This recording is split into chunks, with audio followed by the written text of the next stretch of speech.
안녕하세요. PK입니다. 오늘은 PChem 번역기를 통해 안전보건, 화학물질 관리, 정책 동향과 시장의 여러 상황들을 진단해 보겠습니다. 첫 번째 시간은 2026년 산업안전보건의 달 안전보건 세미나의 중계입니다. 화학물질 용도 안전관리의 새로운 이정표라는 제목으로 산업안전보건연구원에서 세미나를 개최했는데요. PChem도 이 자리에 함께했습니다. 사실 이런 제목의 세미나를 안전보건공단에서 개최했다는 것 자체가 의미 있는 일일 수 있는데, 그래서 그런지 원장님으로부터 이나루 실장님 모든 분들이 이 이야기가 얼마나 우리에게 소중한 것이고 앞으로 정책 전략에서 중요한 위치를 차지하게 될 것인지를 강조하는 발언들을 해주셨습니다.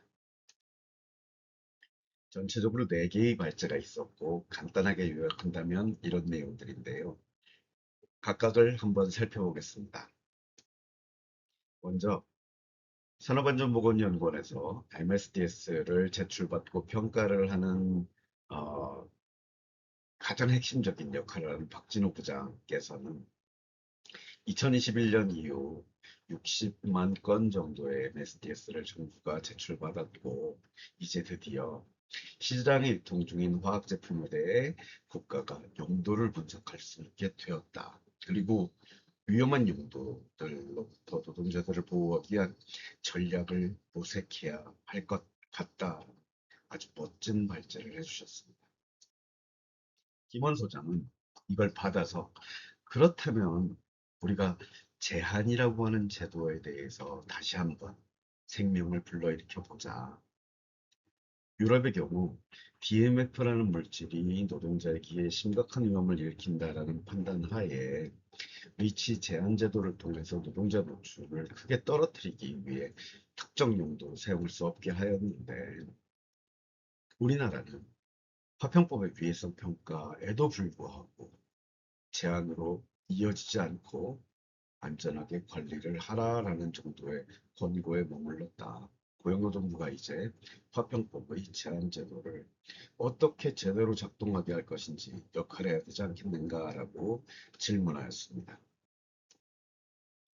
김상원 교수는 헤이저드, 유해성으로부터 리스크, 위해성 또는 위험성으로 그리고 다시 세이프티, 안전을 향해 나아가고 있는 우리의 경로를 얘기해 주셨습니다. 이제 MSDS에 담겨야 하는 정보는 위험합니다, 유해합니다가 아니라 이렇게 사용하셔야 되고 이렇게 따르면 안전합니다라는 정보가 들어가야 되는데 이를 위해서는 용도 정보가 유럽과 같이 5개의 영역으로 공정이 포함되는 영역으로 재편되어야 한다라는 말씀을 해주셨습니다.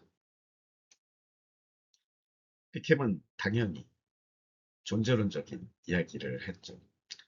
생산이란 고도의 설계된 행위이다. 그런데 화학물질은 왜 이 설계로부터 벗어나서 자유롭게 참사를 일으키고 있는가? 고용노동 물질안전보건제로 시스템을 통해서 용도 DB를 구축하고 용도 맵을 작성해서 안전이 평가된 용도를 안전이 평가된 용도로 사용될 수 있는 길을 만들어내보자 라고 제안했습니다.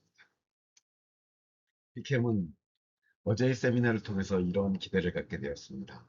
KMS 시스템에 제출되는 MSDS의 용도를 국가가 분석하고 공유함으로써 화평법에서 물질 등록 시 제출된 용도와 다른 용도들을 등록되지 않은 안전이 평가되지 않은 용도들을 찾아내고 그에 대해서 고용노동과 위험의 가능성을 진단하는 것입니다. 그리고 발암물질 같은 심각한 독성 물질은 작업장에서 함부로 사용하지 못하게 제한하는 것입니다. 그리고 화평법 등록에서 용도 정보가 내실하도록 고용노동부 용도 DB가 만들어져서 제공되면 좋겠습니다.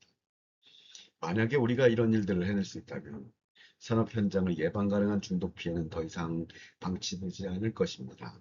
클로로포름 같은 물질을 세척제로 함부로 사용하다가 간선상 중독 사고가 발생되는 나라는 이제 멈출 수 있을 것입니다. 여러분과 함께 그런 나라를 만들고 싶습니다. 산업보건인의 자부심, 비캠이 추구하는 가치이니까요. 자료는 행사 홈페이지에서 세미나 방으로 가면 이렇게 우리 세미나에 대한 자료를 다운로드할 수 있게 했습니다. 또 뵙겠습니다. 이제 규제, 정책 동향, 그리고 시장의 여러 상황들에 대해서 함께 번역하는 일을 시도하겠습니다. BK입니다.